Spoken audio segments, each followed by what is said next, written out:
Back on SportsCenter with breaking news from the land of baseball. Ryne Sandberg, the Cubs legend, the Baseball Hall of Famer, has died at the age of 65. And our ESPN baseball analyst, Eduardo Perez, joins us now. There are so many things to remember about him as a human and the way that he played the game. How do you think Ryne Sandberg should be remembered? Is one of the greatest second basemen of all time, and in a generation where when we were young it was the superstations, right? WTBS, it was WOR in New York, and it was WGN with Harry Carey, and it was Ryne Sandberg right there, right in the middle, in the thick of things. And to his left was Leon Durham, and to his right you could say it's Sean Dunston. There's just so many of the greats that were there with him.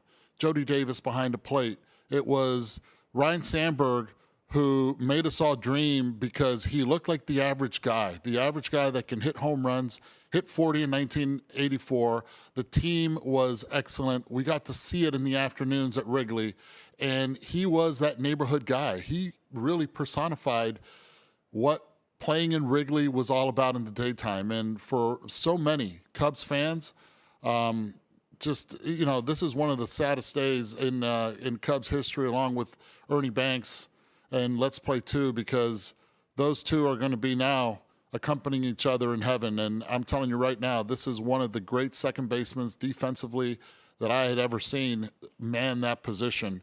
And people sometimes said, well, it was because the grass was thicker there at Wrigley. Well, he did it at home and he did it on the road as well. He will be forever missed. The way that he could turn the double play, his ability with the bat to hit the home runs. How do you think he impacted the game as a whole? He was one of the gentlemen of the sport. And I think when you look at a face of Major League Baseball in the mid-'80s, it was Ryne Sandberg, one of the guys that you had to look up to. You had to look up to because he was the one that really identified with, again, the average Joe that loved the game. And in the Windy City, in Wrigley, Ryne Sandberg was the guy, just like Steve Garvey was the guy with the Dodgers in the mid to late 70s.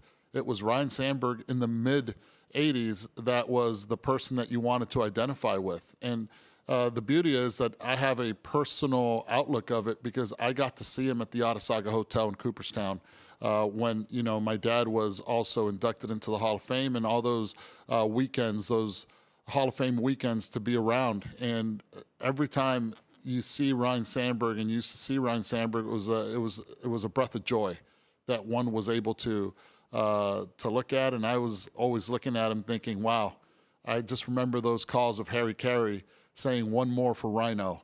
And this is definitely a truly sad day for the Sandberg family, and the Sandberg family includes all of the Cubs family in Major League Baseball. What do you think you learned from him? How to go out there and be responsible, how to go out there and be accountable, how to go out there and understand that the game is not to be treaded lightly, and just do the fundamentals right. You never saw him not run hard to first. You never saw him not turn a great double play. You never saw the footwork be wrong. I mean, it wasn't like the most athletic guy out on the field.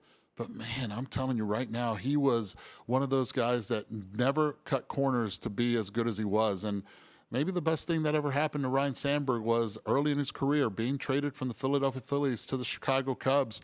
I remember those days. It was, if I'm not mistaken, for Ivan DeJesus, and to be able to understand who Ryne Sandberg was as a player, you had to have seen him. And the beauty that we all had was that we had the superstations. We had Rhino in our living rooms in the afternoons while everybody else was playing at night. Ryne Sandberg and the Chicago Cubs were playing in the day, and it was our team. It was not only the Atlanta Braves, America's team, but it was also Harry Carey, and Rhino was part of that one. The first time my dad took me to a Cubs game, he was playing, and he was definitely part of the lore, part of the storytelling of Wrigley Field. I remember it well. Eduardo, thank you very much. Ryne Sandberg was 65.